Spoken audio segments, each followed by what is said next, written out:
Joining us today is Edward Liu, musician and producer. You're now tuned in to Coda Conversations. I'm your host, Kevin. I'm your co-host, Brian. Welcome to the show, Edward. Oh, It's a pleasure to have you on. thank you so much for having me. Yeah, it's amazing that like the internet allows us to kind of do this from anywhere in the world, you know? As you Yeah, you're, gotta lo- love that fact. You gotta love that fact about it. you're out there in Melbourne, correct? Yeah, yeah. So I'm in Aussie right now. Been here for like a few days. Just on like a little writing camp trip for like expanding and seeing what the possibilities are, discovery. And I like to do these trips like every couple months just to keep kind of challenging myself because it's every time it's kind of there's no guaranteed anything. You just kind of put yourself Right. out there and see what happens. Yeah. So, like, where's your home base? I'm based in New Zealand. I'm in Auckland, which is like I think the major city.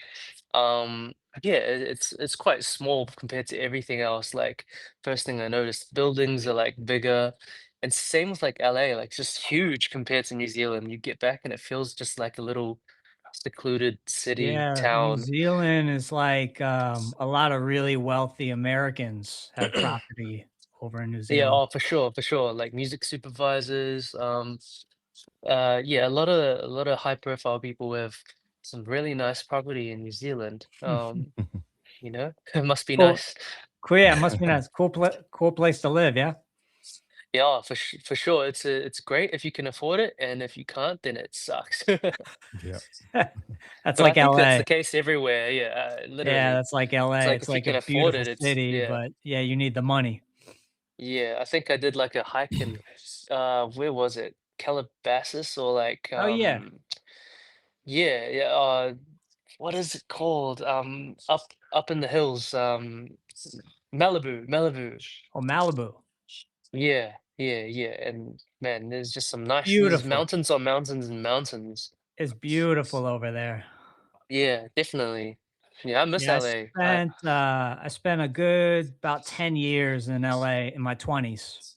Oh, I'm, nice. Yeah, I'm primarily a drummer, so I was sick. like, doing session Nice. work in LA, but I kinda aged out once I hit 30 and they started Really? wanting, yeah, it's kinda like ageism in music. A lot of, like, rock groups, they want the younger musicians. So I hit 30, and then a lot of my opportunities dried up, No and way. so I moved back to New York where my family's at. I've been here for, like, 7 or 8 years. Nice. Isn't it even more expensive to live in New York?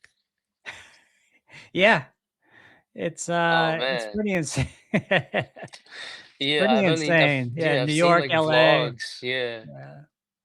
Yeah, like doctors over there like have like a tiny two-bedroom apartment and it's like $2,500 a month or something like that. Yeah, well, I'm in Long Island, so I'm, like, kinda Long Island's kinda like, if you ever been here, it's like the suburbs of New York City. Yeah, yeah, yeah. Nice. So that's where I'm at. Like, I live out, place called Ridge, New York. Yeah. It's, like, out in the woods. Yeah. I'm, like, pretty much out in the middle of the woods, so, Well, it's good to be amongst nature, you know? It's oh, 100%. I prefer it over like the city where you see all the good, bad, and ugly, you know? No, that's a great point that you mentioned about traveling because, in this digital age, we get really comfortable just sitting at our computers and reaching For out, but sure. you miss out on the vibe when you're together in the room with someone. Yeah, I feel like we're living in an age where you can literally not need to leave your house ever. That's right. But would you choose to do that? Like, probably not. But like, for example, if you were like a coder, you can just work on your laptop.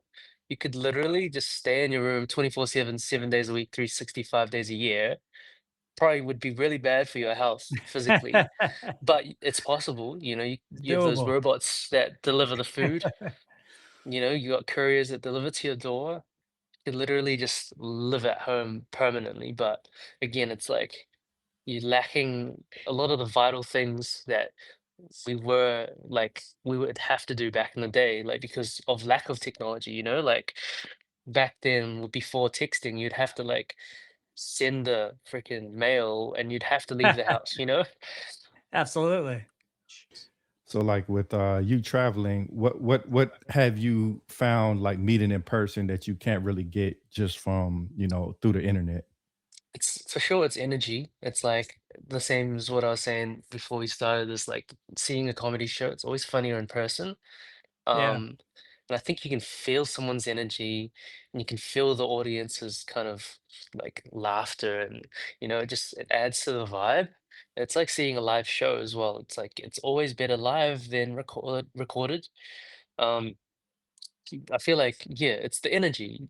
Like even stepping Yeah. into the city, I feel like Melbourne's got like a really vibrant feeling versus Auckland, where I'm from, where I don't know, I feel like the state of the economy right now is not ideal because of all the things happening. But yeah, I definitely think that traveling around and doing sessions in person, you get to feel the energy of like the artists, and you're not just computerizing music, like you're not just a Yeah. machine, a cog in the machine, like generating you like if I was just doing online sessions every day and that's all I did, I feel like I'm basically Suno, like like a more experienced, more human Suno. Like a And robot. yeah, Turn and into a Suno's robot. great for Yeah. hearing possibilities. And in today's world, where people are kind of conflicted and AI is still kind of relatively new, not well regulated. We're all trying to kind of Yeah. figure out what to do with it, and how much we want to implement it in our lives. But I think that it's one of those things where every time something new happens in the world, it's like you either jump on board or you miss out. That's Um, right. but how do we do that without compromising ourselves in the long term, right? Because if we just rely on AI and then they train themselves to become so good that then when we need to have jobs, like there's nothing left for us, Nothing where do left. we draw the line and how dangerous is it? Because right now I feel like with AI, it's kind of, I call it mid. So it can replace beginners for sure. Like if you're a beginner musician, it's going to be better than you, but I don't think it can replace a professional just yet, you know? Well, like, But I feel like at some stage it's going to be like, yeah. think back to, I was born in '87. So, but in the '80s, just from, reading the history with music, drum machines came out in the 1980s. And, Mm, supposedly there was like a big fear that, oh, drum machines are going to replace musicians. Drum machines are going to replace the mm. live drummer. But did that happen? Yeah, people are scared of Yeah, people are change. scared Yeah. of, so in the same way that people were afraid of the drum machine, I think people are afraid of AI. They feel like, okay, it's like Mm, encroaching, I don't know, where's the line? Like, where do we draw the line? I guess is what I'm getting at. Where do we yeah. draw the line? Yeah. I think the scary thing about I think for most people is that they can think, and generate thought. And that makes it very close to what we are, you know? Um, but I think that, yeah, we have less predictability because we, change our minds all the time. And I feel like AI doesn't do that because it's quite certainly like everything's too polished, too perfect. And that's what makes it sound. It's almost like when you have something that's too good, when you melodyne vocals perfectly, it almost drains the life out of the vocals. So you almost want it to be not pitchy, but have minor errors, and that's what makes it feel real. Right. Yeah, it's Yeah. amazing how good the AI, some of this AI music is. Like, back in the day with the GPS, you could clearly tell this is robotic. But Mm. some of this music, like if nobody told you, you would think a human wrote it. You think it's real? Yeah. So, so yeah, I think yeah, I think that's the big fear with a lot of writers, artists, even is that Mm. the AI can almost do their job now, and if For sure. corporations they feel like they can save a buck, they're gonna. Yeah. That's the thing. I think it's all about money, like in, It's always about money. It's always It about makes the money. world go around. It makes me think of, in the tech industry, what's happening right now. I could just see it from my LinkedIn feed is that junior developers, junior web dev, stuff like that, junior software engineers, they're being replaced by AI because a lot of Mm, what the junior does is kind of collect the data, kind of set everything up, and kind of like scaffolding. And now, Claude or whatever other AI out there can do all of these tasks.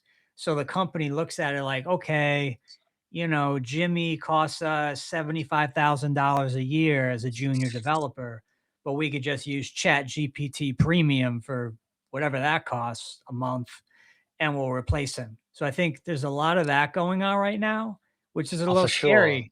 It's a little scary because you got to wonder, okay, if that keeps up, the seniors are the ones that are overviewing all of the work. What For happens when sure. those seniors age out, when those seniors retire, and you have no junior level people that are coming up to mid level to Yeah. senior? Like there's gonna be a huge skill gap. Is That's kind of Mm. what I'm getting at. Huge skill gap. Yeah, that's like when China was like, there's too many people, let's do a one child policy.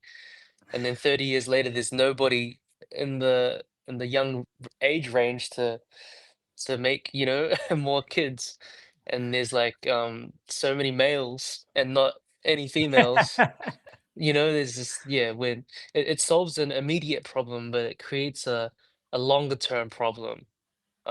But yeah, I had this crazy conversation last night actually about um, this group of producers that are using automation to get clients. So you can now set up a bot to create a qualification form to target people in a certain area. Like you could target like a rich area or whatever, mm, and then they fill out the form because they see your profile or whatever, they fill out the form, and if they qualify, and for example, they state that they're willing to spend X amount of money on a song, whatever, then it qualifies, and that sends that the information back to the bot, and then the bot brings it to you, and you don't even get notified if they don't qualify. So mm, Wow. it's crazy. So then that just automatically generates, and you can just target the neighborhoods that you know that would have the money to spend on music, which is great. I don't know. I was just listening in because that just sounds insane. Like, and it's all automatic. Like, all you have to do is just check your mail, like, and you don't even get notified if they're not willing to spend X amount of money. It's so cool. mm. It just So filters people. yeah, literally, and you can just set it up to be autonomous, and all you have to do is be like, okay, this guy's willing to spend this much money. Let's do it, Right. But then whether the music is good or not, you can't filter that yet. You The can't AI really can't filter. really determine, okay, this guy, this This girl's guy's really dope. Yeah, talented, yeah, whatever. exactly. Yeah, So then you could exactly. just end up making music for a fuckload of money, but it's not great music. You could end up Yeah, like that. yeah. Um, I mean, well, it's yeah. funny because we're talking about AI. I've heard that there already is an AI artist signed to a major label. Oh, I for don't know if sure. you, Like yeah, I don't Timbaland's know a if you massive heard anything advocate. about that. Yeah. Yeah, I've been adding songs to my Spotify playlist, and then later on realizing that they're AI, and there's been posts and outrage about it because it's like, man, these AI artists are dropping thousands of songs, millions of monthly listeners, and some of the songs are fucking amazing, and I'm like, that's crazy because it makes me think whether some of those songs are like, let's say like a producer like me where I'm not confident in my ability to sing to the level that I imagine that I want it to sound. So then I write the whole song, produce the whole song, and then just get the AI to perform it. Is that human music or AI music? Do you know what I mean? Good Yeah. question. I think that people get kind of afraid because when it sounds like AI, then it's like, oh, this is not human music. But I don't know, it still takes effort to make a great song. And if you're writing the song, producing the song, just getting someone else to sing it, it's like no different than hiring a session musician. But I guess every time you do that, it puts a session vocalist out of a job, right? Because you're Right. getting an AI to perform it instead. Right. But I don't know. There's so many gray areas. Um, I but it's think all I interesting because it's all, evolution. Everything's evolving Yeah. really fast. I think a big risk is like saturation. Like AI, it can produce a Oh, song in for like 10 sure. minutes. So Oh, I for think Yeah. sure. Yeah, people are uploading thousands and thousands. I saw on the news this guy got jailed because he was like, he generated more than $2 million in Spotify royalties, and he got done for theft of royalties because he made like 10,000 bot accounts to like just constantly stream like his 10,000 songs, and like yeah, it's crazy, and all of those are, Wow. I guess, fake. Yeah, exactly. And if but people it's are hard to trace. yep, Yeah. Yeah. the people are spamming these platforms like Spotify with AI music. Like they're releasing so much music. Somebody like you, it's hard for you to get seen if you're competing against like That's right. 5,000 AI Yeah. songs a day. Like, Yeah, but how do then Spotify you is also like quite they always get kind of outraged by the public for, their need right. for generating more revenue. Like people aren't that happy about how little revenue gets outputted back to the artists versus how much people pay for subscriptions versus how much they generate in revenue for allowing people to stream music, and then it's like what 0.0001 of a cent per Yeah. stream. Right, right, per stream. I mean, how do you get yourself seen? How do you kinda bring yourself up out of the water and get noticed by people? What's your strategy? Yeah, yeah. I feel like in today's market, like it's less about the product and more about the brand. I feel like you do need a good product, but if you just have a great product and no brand, you're gonna have nothing. It's like I've seen it happen with cafes, especially. Like I've seen a cafe with great food that looks not great, does not have a social media presence, and it just does okay because the food's great, right? But if you have great food and then you get it on socials and it blows up, gets, 10,000 Yeah, people in on it, you, you're going to be a really successful business because you're perceived as an amazing vibe, and Yep. I think perception is everything in today's world. Like I could be I could be depressed, but I post the opposite on social media and people think I'm like the most successful, happiest guy. You know what I mean? I'm not saying I'm depressed. I'm very happy. But if I was depressed, I could post in a way where people think that it's the opposite. yeah, you'd have no idea, no way of knowing. Yeah, and I feel like that's like something I noticed in LA. Everybody leases really nice cars. None of Yeah. them own their cars, but It's the perception's all like, oh man, show. that guy's in an Escalade like that. It's all He must be show. doing great. Yeah, Smoke and mirrors in LA. It's all yeah, smoke and mirrors. yeah. Like Because you're if you saying, look like you're everything. not doing well, nobody wants anything to do with you. But if you look like you're doing well, it's like everybody is sniffing at the opportunity to do well with you. But then I've like, because I did like 3 or 4 trips to LA. Um, I feel like they're a bit stricter at the border now, so I've been a bit scared Okay. to kind of tap in. 'Cause they check 5 years of your social media now. Wow. Um, What? yeah, and if anything's anti-government or I don't know that you're making money in LA or whatever, I don't know, it's kind of gray area. Yeah, so I'm a bit scared just to risk it. Yeah. But yeah, the times that I did go to network is yeah, just a lot of people you talk first and then figure out the rest later. And the thing is, like most of the people, like a lot of the people that I met had great chat, but then couldn't back it up in the studio. Then it's That like see, frustrating. that's the problem. Like the representation, people put forth a certain model of, oh, I am this person, I sound this way, but then you actually get down to like the nuts and bolts of it, and they can't perform. I mean, I know this just from being a session musician. They bring you in, they say, okay, Yep, we got, this song, we're gonna record it this way at this tempo, and then you just do it. But, someone who gets on a gig for maybe they get referred or something, but they don't actually have the skill, you'll find that out in the session. And at that for point, it's sure. almost too late. It's like, oh, we've been looking for someone to do this. We found this guy. Now he's not working out. So that's a common thing. Yeah, for sure, for sure. And like, I feel like you can kind of from I feel like they kind of exert a certain kind of aura as well. So you can kind of sniff it out through conversation. Yeah, and I feel like something that I've found like very common is like the before you even kind of talk more, it's like people talk with their phones first and like, hey, what's your Insta? And then if they see that you're like not what they're kind of looking for, then next. They'll pass. Yeah, yeah. Yeah, Swipe. for sure. Yeah, for Yeah, it sure. seems like these days you have to be like maybe 60% talent, like at least good enough. But then after that, it's all about visibility, like having the For clout on sure. social Marketing. Like you media. Yeah. yeah, like can't make music blow up very easily nowadays without having it blow up on social media first. Yeah, I know there's a lot of labels, they won't even look at you if you don't have a social media presence. They want you to Yeah. already Yeah. have your audience. Yeah, You and a wanna lot of people build make the anyone. mistake of yeah, a lot of people make the mistake of buying followers, but you can't buy real engagement, and that's what people That's look the for problem. is real engagement, not bots commenting on your stuff. And you could, I guess, fake it to get your foot in the door, but then people really quickly notice whether you are actually, real.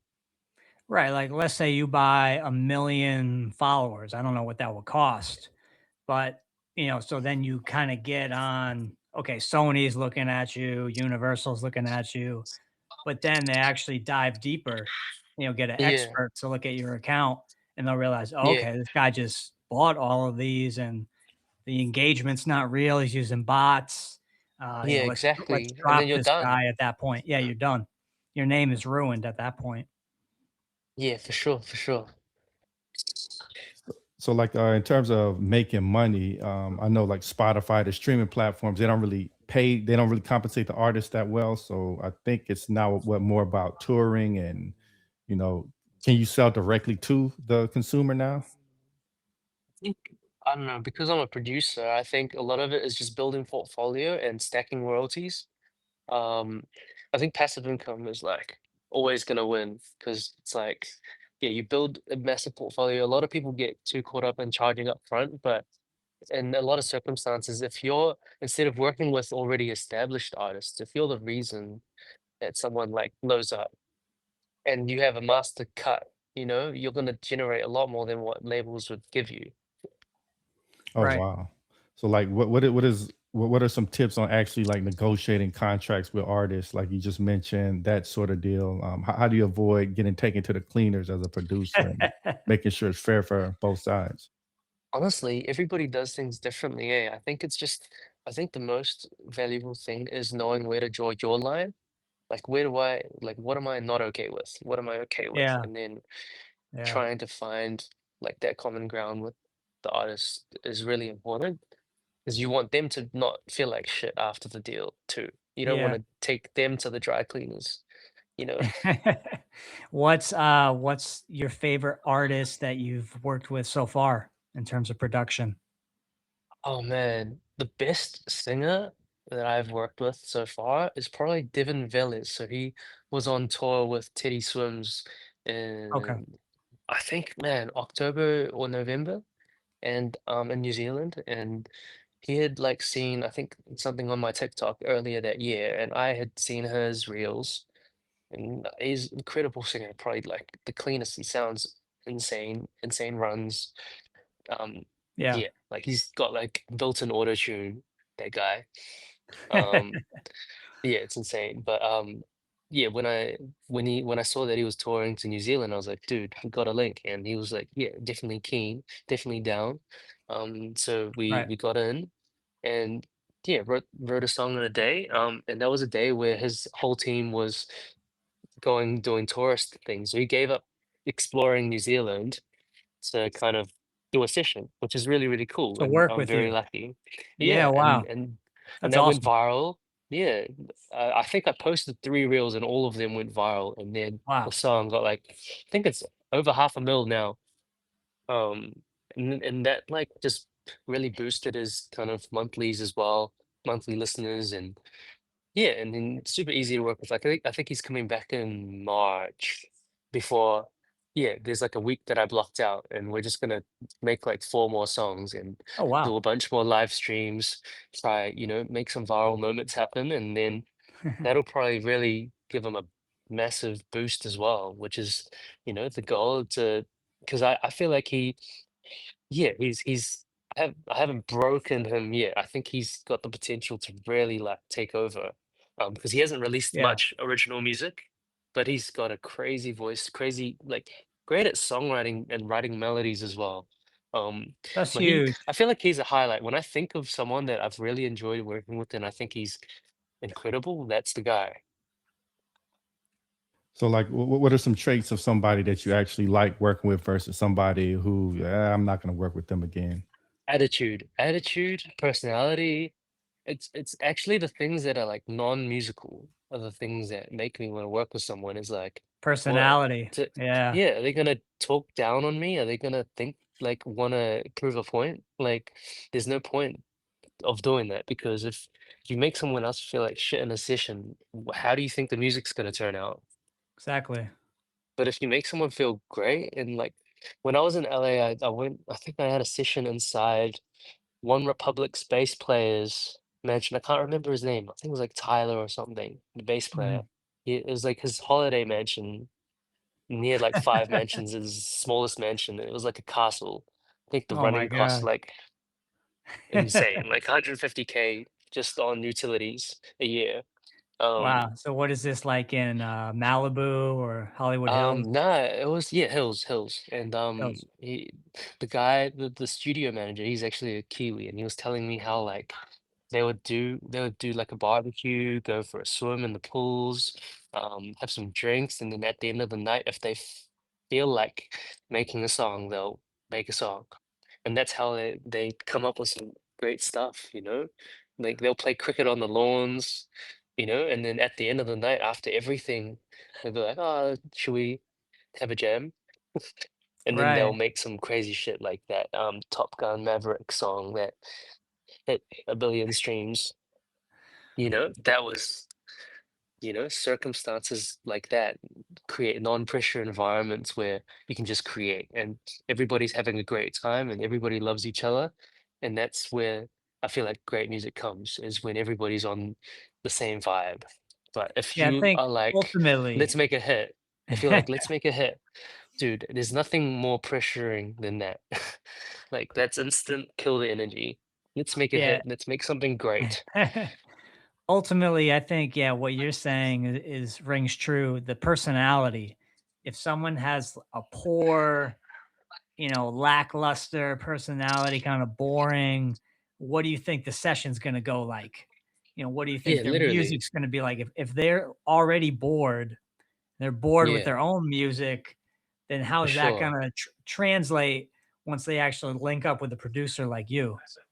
Oh, for sure. And then it's that, and then just openness to explore. Because if you're not open to exploring ideas, then just don't work with other people. Do you know what I mean? That's It's right. like when you choose to work with someone else, you choose to incorporate what they like as well. Because otherwise, why would you work with anybody else? Just work Right. with it. Because and the thing is, there's nothing wrong with like working on your own. Because I know so many bedroom producer artists who produce themselves, produce their own vocals, but then like the issue with that is when they try to collaborate. I've had instances where it's like just every idea gets shut down because they have a way they hear things and that's the only way and there's no other way. Whereas the way I like to work is like I'll say yes to every idea. I'll be like, let's try it, because how are you supposed to know what it sounds like in context without trying it? That's And right. that's where again today where Suno comes in really, really nice is you can hum an idea and hear the potential and then choose whether to pursue it or not. And you can do that in like 5 seconds by uploading your idea. Whereas back before Suno, you have to like actually try all these ideas and figure out which one sounds best. It just speeds up the process. And Like, I've heard what's a your lot of labels take like 10 versions of a demo and then take the favorite part of each demo and combine it and then reproduce it, Interesting. like what's your process of actually working with the artist to make sure like you're really giving them what they want, and they're also giving you like the sort of energy that inspires you. Um, I like to eat with artists. I feel like food unites people. So, if I feel like I'm nervous or anxious or don't know how the session or how anything's gonna go, I'll eat with them first and talk about everything else but music. Um, and Right. sometimes it helps. Um, but most of the time, I just go in with no ideas, nothing. I'll just figure it out on the spot and see what happens. Because otherwise, it's so much stress to like be like, oh, what am I gonna do in the session? I need to prepare for this and that. I just go in empty-handed, and then I'm like, oh, what do you feel like making? And then just scrape something together. And I Yeah, feel that's like that's kind of always worked. yeah, that's kind of like that Miles Davis jazz type of viewpoint. It's like, okay, going in the studio, I'm gonna give the piano player, a couple of chords. Okay, you write the entire song based on those chords. Go, and Yeah, then yeah, and then they because just yeah, if you throw them. prepare, yeah, exactly. If you prepare And they for a just session, yeah, throw them into the session, and now like their true beauty, their true self shines through because they're not stuck in their head. They're actually there, in their body with the instrument or they're singing, and but they're a part of it, you know? yeah, exactly. And then if you go to a session too prepared, it's like it's the same as someone who's like you might as well just work with yourself. If you prepare for a session, it's Yeah. like, I mean, sometimes prep is helpful just to kind of get some idea of what's gonna happen like stylistically, but it's like talking inside the session helps generate the idea. Yeah. So in terms of your music, I know you have a strong R&B base. How did you like originally pick R&B as your base? Like, was that just your favorite sort of music, and how do you incorporate new styles into that? I think I started in like an R&B hip hop kind of. That's just like a lot of that's what was popping at the time. Um, when DJ Mustard, when Mustard on the beat, like on every song, every tag. That's like when I started kind of doing production a bit more seriously. Um, What year and was that? far out, maybe 2013, Oh 2012, wow. Okay. It 2014. was a while ago. Oh yeah, 12. Oh, see, that's crazy. Yeah, I think yeah.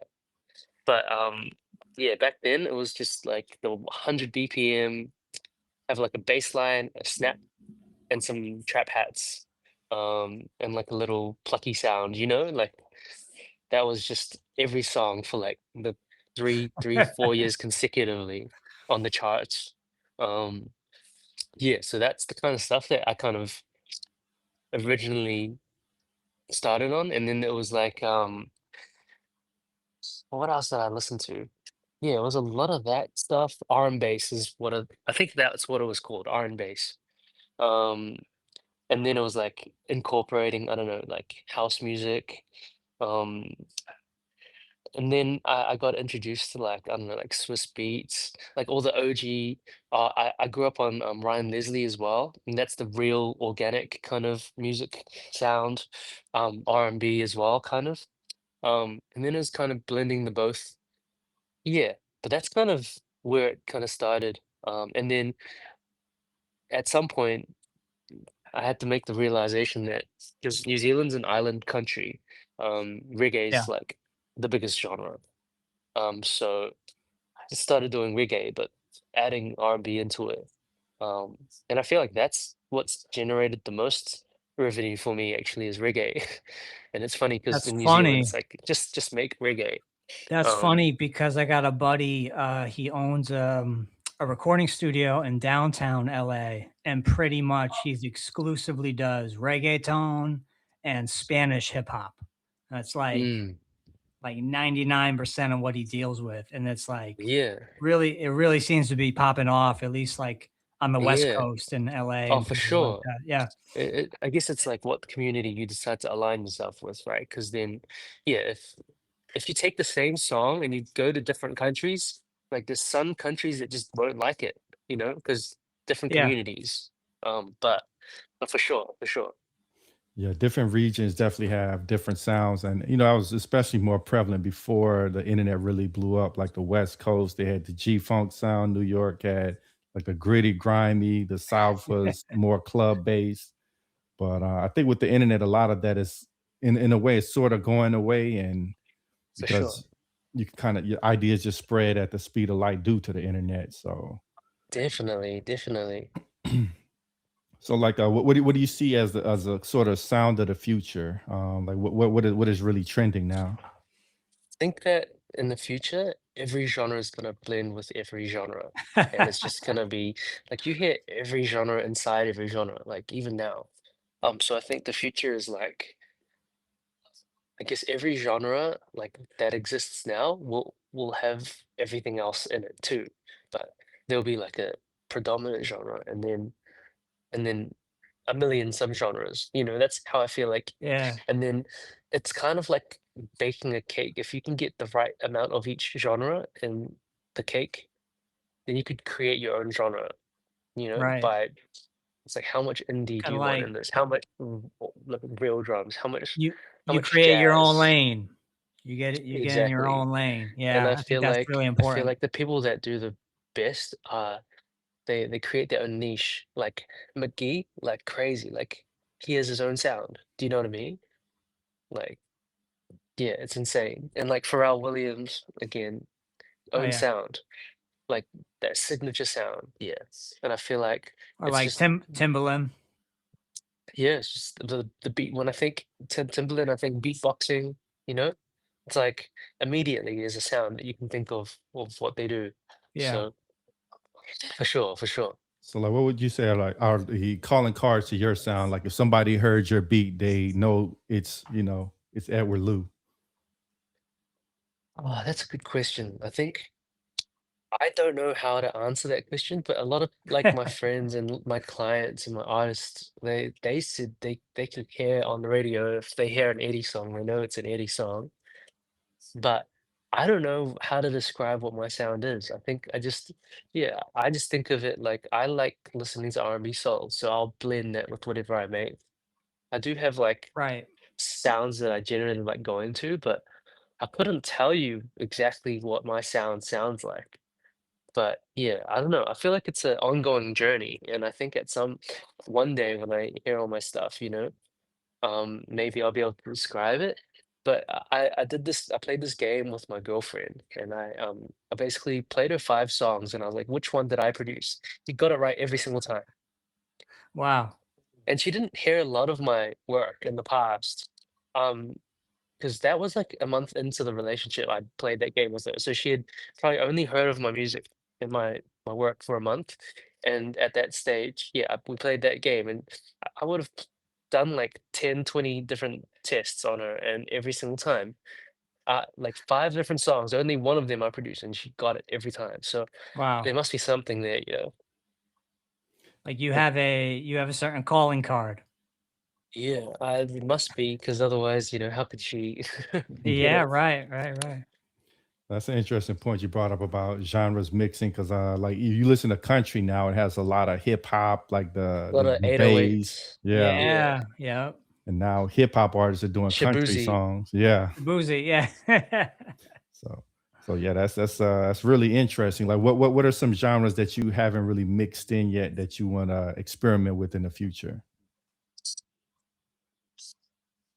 Last year I started doing country, started doing rock.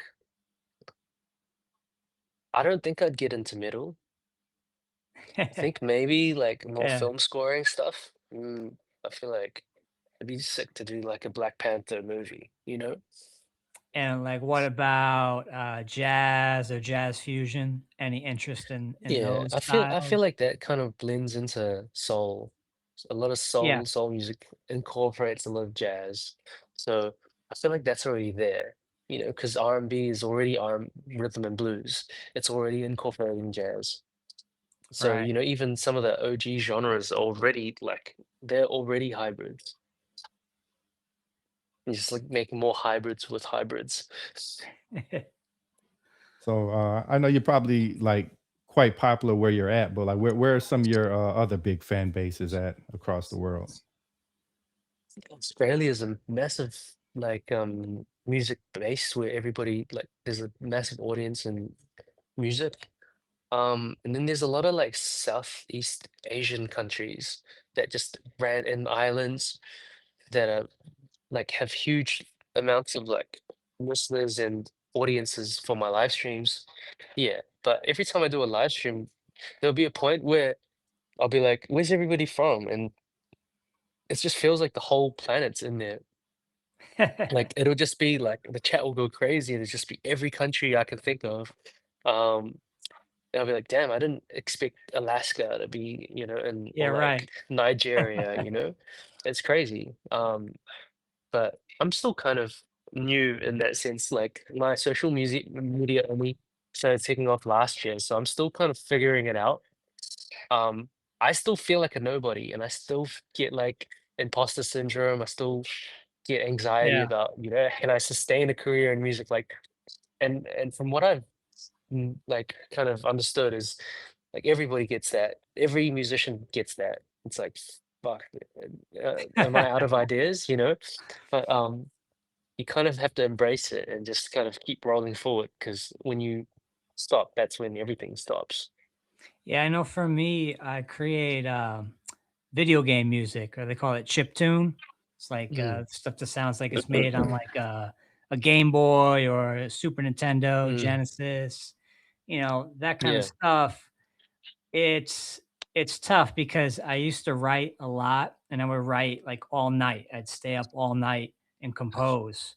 But Yeah. now I don't know, maybe it's just I'm a little older. I'm in a totally different place in life. I Mm. stopped writing completely. I'm not making any video game music anymore. I don't Oh have new man. ideas. I don't know where all the ideas went, but they're not here anymore. So I don't know if that's writer's block or what, but that's kind of like a hurdle I've run into.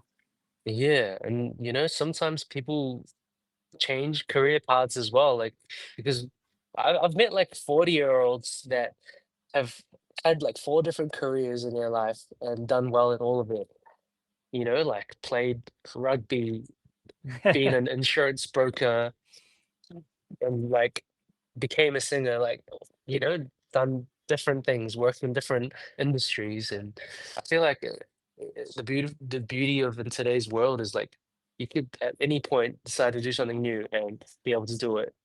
Um, you just gotta work hard at it, of course. But yeah. And the quality, you think about back, 20, 30 years ago, to get a quality demo, you needed money or you needed backing to get it recorded. Now, anyone, they just open up their Mac or PC and they just start recording and Oh, it for sounds sure. good. Like Yeah. the quality is way higher than it used to be when you had to pay all this money. So it's like I feel like it's kind of balanced out. Okay, this select group, we're going to hear them because there's money driving the machine. But then this group Mm. over here, they're doing their own marketing. They're creating their own machine. So I think Yeah. it's kind of like a duality. Like you have this and then you have that at the same time. Oh, for sure. So, like in terms of audio equipment, what are your like favorite mics? Do you use like different mics for different genres, and what are your like primary pieces of equipment? I have a U87 that I have in my main studio, and I have a Neumann TLM 107 that I kind of take around, and it's my portable mic. But honestly, if I didn't have those, I would just get a modeling mic, those spheres, because you can just basically have you can get any mic in one mic. And I feel Mm. like that's crazy technology, and like you can almost not tell the difference.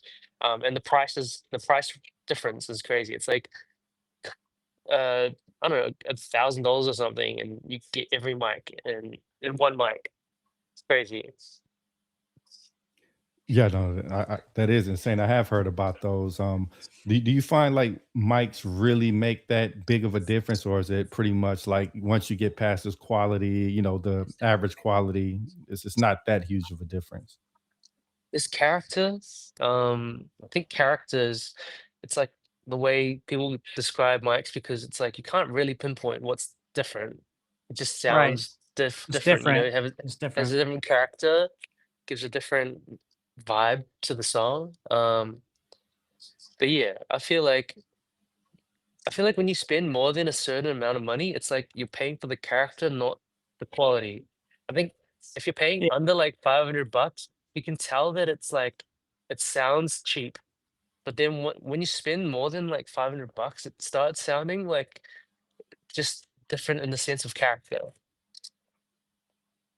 Have you ever got caught up in a gear acquisition syndrome where you're just buying new stuff because, you know, you kind of feel like it's gonna take you to the next level, but you find you just wasted a bunch of money?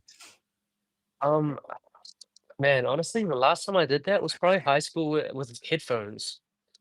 I Ah, just kept getting okay. different kinds of headphones, but then I don't know. I've kind of settled on I have a pair of Focal MG headphones, and that's what I use for like mixing. And then I have my AirPod Maxes that I use just everywhere, and those are really really good even to mix on. They translate great. No, Focal, they make some great headphones. I got a pair of Focal Clears. It's probably the best pair of Yeah, headphones I've ever heard. yeah. I have the clear MGs. Oh, Yeah, okay, yeah. Those are the Okay. best I've even heard the Utopia, and I like the Clears better. yeah, yeah. They're Mm. great, What do honestly. you Especially think? if I was gonna say, what do you think about Bose? They're like those. noise canceling head. I think they're like Yeah, three or they're four great hundred for the bucks. plane. Yeah, for the plane. They're great for the plane. Yeah, that's what I would say. Yeah, I've tried them when I was in like high school, but yeah, I would just say they're great for the plane. They sound Yeah, okay. They don't sound bad. it's crazy like how much money audiophiles can end up spending. Like they've got something for whatever budget you have. You can spend like $1 million on speakers and DACs, all of that. It's easy to get Yeah, caught up in that. yeah, but then I don't know. A lot of people who make hits just do it on their headphones connected to their laptop, and I have a few friends that have like done Grammy stuff, winning nominated stuff, and they just on their computer, like their laptop, with a little MIDI keyboard and headphones, and that Right. made me sell a lot of my gigs. I'm like, if they can do that, I don't need any of this shit. I had the massive Focal Trio 11s, the monitors. Oh They're wow. like they're like 20 pounds each. Um, Phew. and yeah, got rid of it because I was like, I don't need these. I'm just gonna get some cheap Atoms and roll with it. Yeah. Yeah, it's if you're not careful, you can dump a lot of money to stuff that ultimately doesn't matter. So like, For let's sure. just say, okay, you sold that equipment. Where should people allocate their money, especially as an individual musician producer? Is it like budget, Yeah. marketing, or like I think what is that? like if you needed some money to get started, I would just say laptop or computer if you're like not moving, but I would always say laptop so you have the choice to move around if you wanted to. Right. Um, Laptop, headphones, interface, but then like a lot of like the Focusrite does like those starter packages and includes the headphones, interface, mic, and that's all you really need. You don't even need speakers. Like a lot of places, like if you're in an apartment, you don't want speakers because you're gonna get noise complaints. Oh yeah. You might as well just jam in your headphones and like yeah, that's enough. Like MIDI keyboard, you know. So really, you don't need expensive equipment, just something good enough. And you could probably get something for like $1,000 all up for a studio, and that's all you need. Wow. And Mac or Windows. Mac, for sure. Can't beat the M4s, M4 Pros. S- Yeah. So I've the been Like you like a can, but PC. yeah, I've I don't been a know. It's PC guy crazy. my whole life, but I wish I could like rewind Ableton's good. time, rewind time Ableton's great. and do Mac only. But yeah, I went the PC Yeah, route for a while. yeah. Well, I mean, yeah, I don't know. PC runs Ableton great. I think Ableton's a great software. Um, FL I've Studio. just Yeah, FL Studio available on Mac too, yeah. I grew up on Logic, so I'm stuck. Well, But I Logic's use great. Ableton. I know how to use Ableton, but I'm just faster on Logic, so I've stuck to Yeah, it. Logic is probably my favorite out of Brian. Pro Tools is pretty cool, but there's something about Logic that is more seamless. I don't really know how to Yeah, describe it, but yeah. You could get I'm sure you know what I Hackintosh. mean. Yeah. I've, I know a few friends that had Hackintoshes, like they convert their Windows into Mac and just to get Logic. Yeah. So you kind of mentioned you went viral, was it last year? Like you really started blowing up. Have you noticed like the has the fame like hit you? Like you're just walking and people walk up and like, hey, I know you. Have you gotten to that Yes, point yet? yes and no. Like it just depends. Like sometimes I'll be like in the changing room of my gym, and someone will be like, "Wait, I know you," and I'm my pants are down. I'm like, "Fuck, stop looking at me." But yeah, not often. I also don't get out much. Like I'm always doing sessions, so there's not many opportunities for for that to happen. But I don't know. There's a few times Right. in airports. We're in the store, they'll be like, "Wait, I know you." Or like I took my daughter to the museum, and on the way to the car park, I was in the elevator, and someone was like, "Wait, I know your face. My son watches your live streams." I'm like, "Oh my, that's crazy." But not too often. That's got to be an amazing feeling having somebody walk up and just being inspired by your work. But if you could choose, would you prefer money and the fame, like extreme amounts of money and fame, or just the money and kind of relatively low fame to where you can move I about? would, yeah, I would like to have no fame and just convert the fame into money and Yeah, just, just live good and privately. because If it like were up to me, I would like to be a nobody, but have a fuckload of money. That'd be it great. makes it makes me think of I don't know if this was in an interview or a video, but Lauren Hill from the Fugees.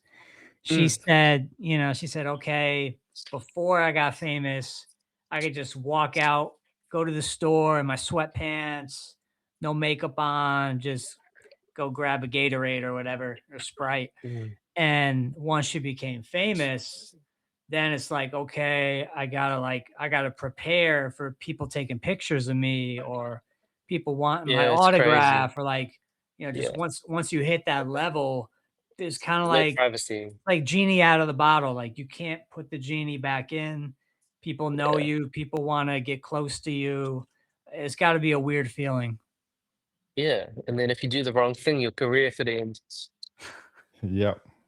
And that's the crazy thing about this modern social media era.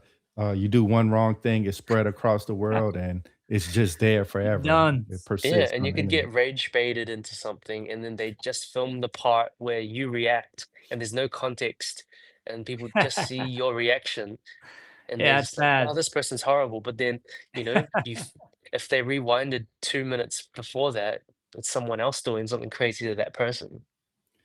No, yeah, that's really crazy. You have to kind of analyze everything from a 360 view. Everything you do, you have to And be everything's curated, so Yeah. you can choose what to show people. exactly.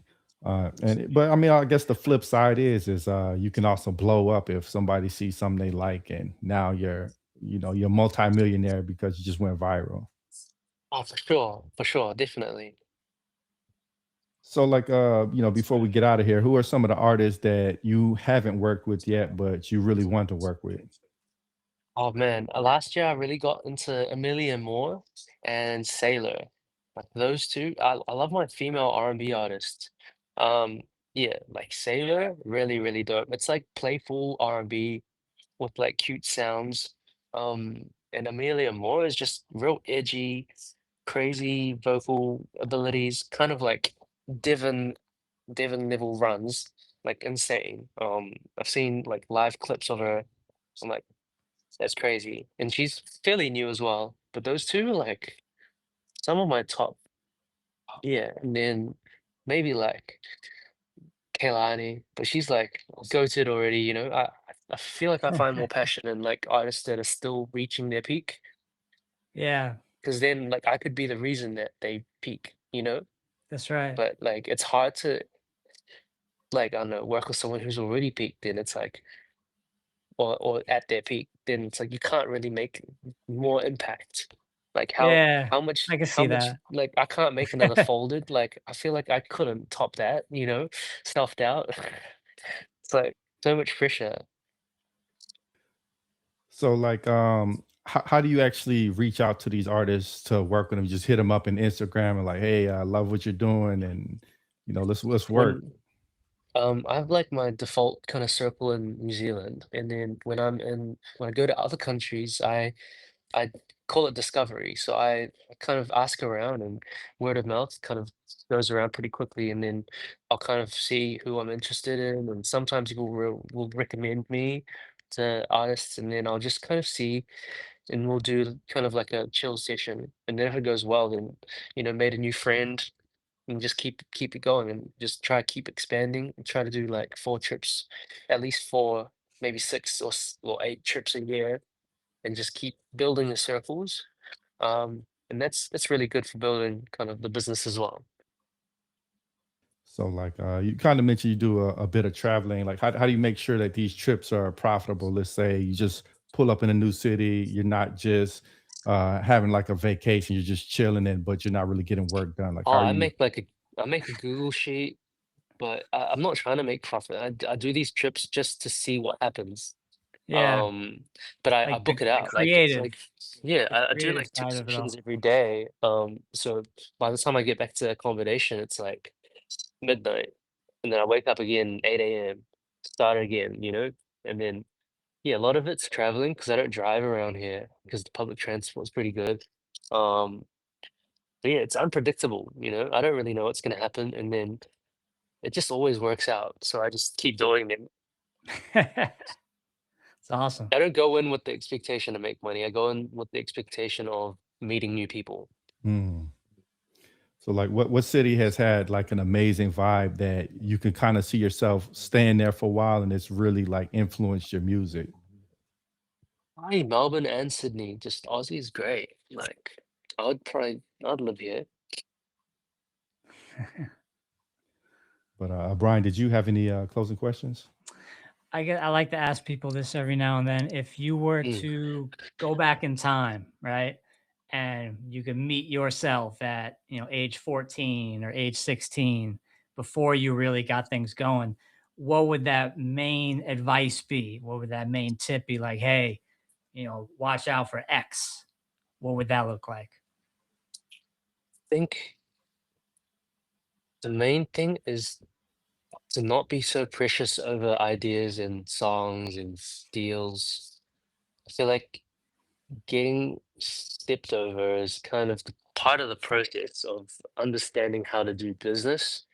Um, and letting those moments, I feel like maintaining your own mental health is so important. Like, I think I let a lot of things like affect how I feel and like make me feel angry and that stuff, like feeling angry and upset is probably the worst thing you can do for your health because it actually physically deteriorates you.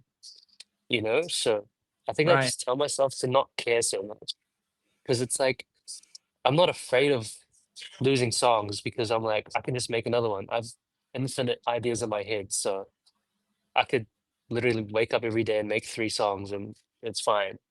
So if I Wow. lose a song, I don't really care.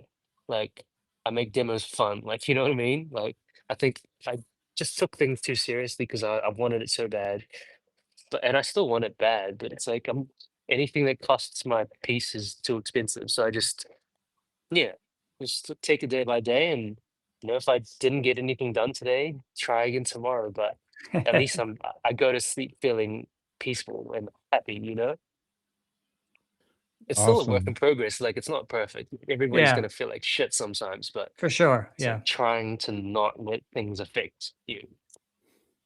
Absolutely, man. It was an absolute pleasure having you on the show, Eddie, and we have to have you back sometime. Before for we get out sure. of Sure. here, Thanks so much.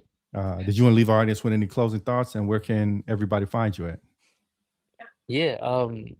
Eddie on the beat, Edy on the beat is my tag everywhere, and I think consistency always wins. Like just keep doing it. Like this my Yeah. beats were trash when I was 14.